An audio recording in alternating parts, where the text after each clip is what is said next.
Hello, this is Mike, NoStressMike.com. I want to talk about weapons, and it's weapons, kind of in general. And what it is, and the thing I want to talk about on weapons is, do you want a lot of weapons? Do you want different types of weapons?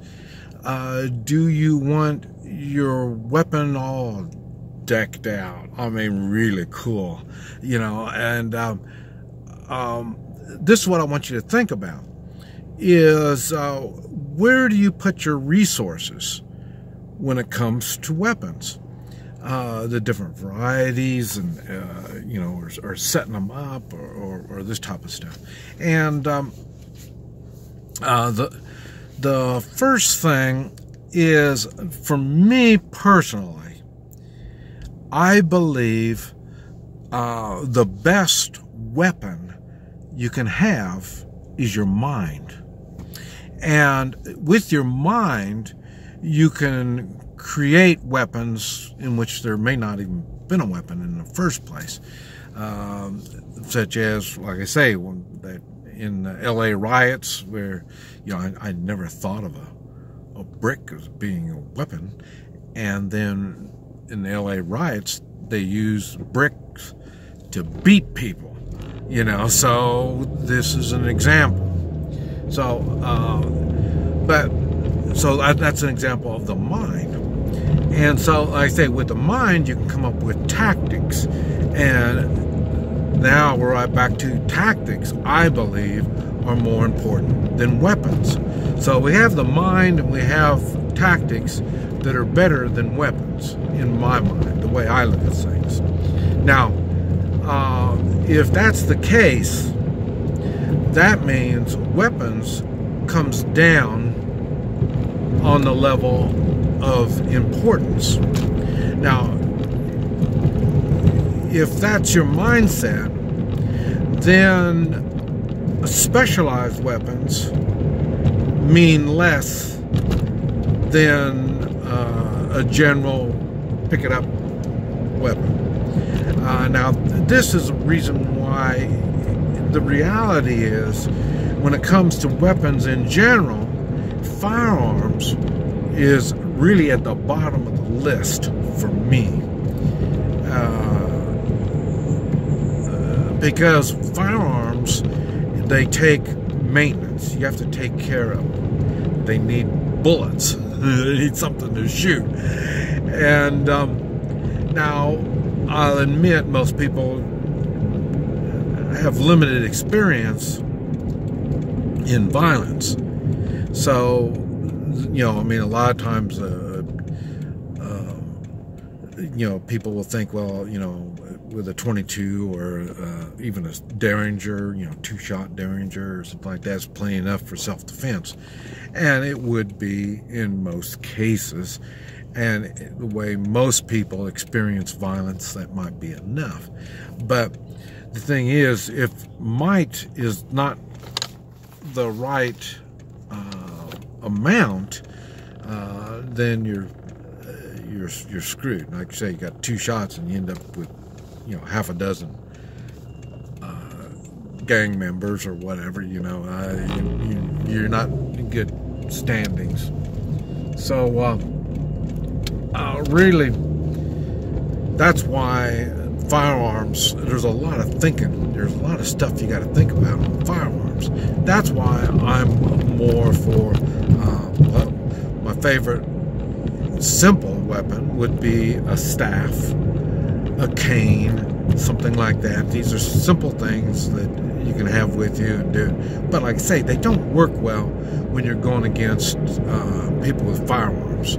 That's the only reason why I go with firearms. If I knew nobody's going to have firearms, hey, I like that. Because like I say, I work out with tomahawk, swords, sticks, there's a lot of things I work out with. So And that's in case I don't have firearms, or in case I run out of bullets. I say this happened a lot in my experience, and or you don't have time to reload and stuff like that. So the good thing about, you know, sticks, knives, tomahawks, and swords and this type of stuff, they don't run out of bullets. You just got to keep your hands on them, you know, and then, like I say, be ready to pick up others. And but so I use that same philosophy when it comes to firearms. A lot of times I'll be undergunned, and that's okay. I need the weapons to get your weapons, because you're outgunning me. Well, I can, you know, if I'm carrying a handgun, I sure would rather have a rifle, and you have a rifle. Well, I'll use my handgun to get your rifle. So that's where the tactics come from, and using your brain. And so so when it comes to, now we made the full circle, and we're back to firearms. So which kind of firearm? And you know, when it comes to firearms, handguns, I say, what's the best handgun for you or anybody is the handgun that fits your hand. And fit your hand means you pick up the handgun, you look at something about chest high, about 6 foot away, close your eyes, bring it up, and you should be right on, or right close to exactly where you want it. So you pick it up, close your eyes, bring the gun up, open your eyes, and you should be right on. That tells you the gun fits your hand. Now what you look for is the quality of the weapon, and I always do the best quality I can afford, and then you kind of go from there. So that's why when people say, how does it feel? How does it feel? That doesn't mean nothing. You got to get something that's going to point right, because you're going to be shooting. You don't have time to aim. You don't have to so now we're back to that. So now, does that mean you're going to put fancy sights on it and stuff like that? Well, I don't know. I don't. Some of these, especially on rifle sights, you can get sights that cost almost as much, if not more, than the guns themselves. So we're right back to, I don't like optics, and the main reason is you got to, the firearm already you have to maintain, you have to take care of. Now you have to maintain the optics on it. Whatever kind of sighting system you have to maintain that. Now, going back to my experience, I've had to use my firearms as a bat. I mean, I had to beat people with it. So, and if I had optics on it, I don't even know if the optics would even stay on it. When you're, because like I say, I mean, I was in Vietnam fighting soldiers, and you know, they've got armor, helmets, and stuff like that on. So, you know, you're gonna mess up your rifle. So, and so like I say, having it more complicated, I can't see how that is a plus. Now, I may personalize it to do particular tactics, or tactics that I want to perform with that particular firearm, and I will do like that. But I try to stay with common firearms, not really fancy stuff, because like I say, it gets more complicated, and during a combat situation, you don't want to start thinking, well, how does this thing work? You want to kind of keep them as simple as possible.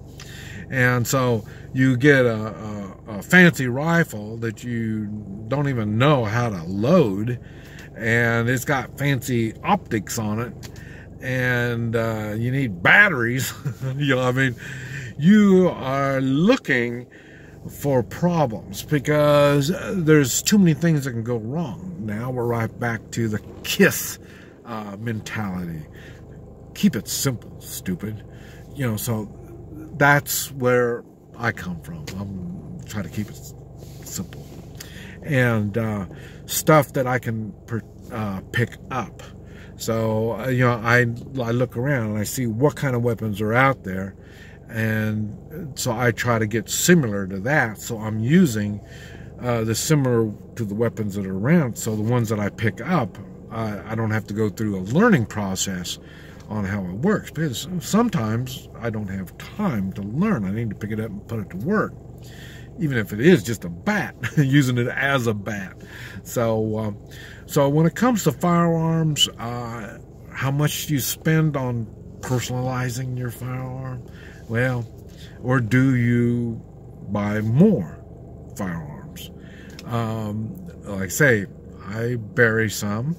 I've got some stashed, but I don't have any really fancy guns where I got a lot of money tied up into them. So that's the way I look at it. And I'm sure there's some people that, oh, well, they want the very best and all this kind of stuff. And great, that's your thing. But I'm just sharing the way I look at things. This is Mike, NoStressMike.com.